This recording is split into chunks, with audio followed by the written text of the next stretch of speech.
sommes dans le livre de Proverbes chapitre 8, à partir du verset 34 jusqu'à 36.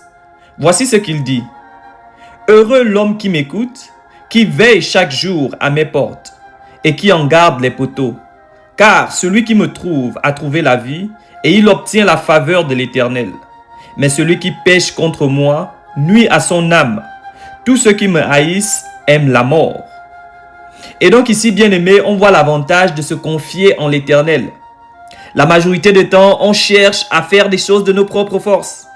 Mais en réalité, la vérité de tout ce que nous traversons est dans la méditation de la parole de Dieu et dans l'amour que nous avons pour Dieu.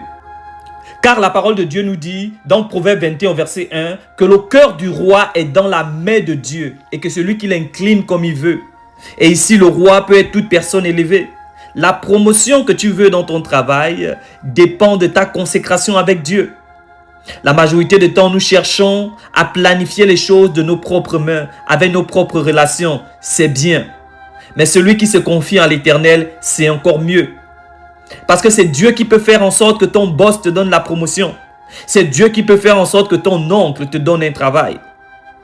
Confie-toi en l'Éternel. La parole de Dieu nous dit dans Proverbe 3, verset 5 jusqu'à 6 que confie-toi à l'Éternel. Ne t'appuie pas sur ta propre intelligence. Mais dans toutes tes voies, reconnais-le et il aplanira tes sentiers. Cherche le Seigneur et il te fera du bien. Aujourd'hui, tu passes par des situations et tu essayes de les régler de tes propres forces. Ce n'est pas mauvais car Dieu nous a donné aussi de l'intelligence. Mais appuie-toi sur lui premièrement et il ouvrira les écluses du ciel.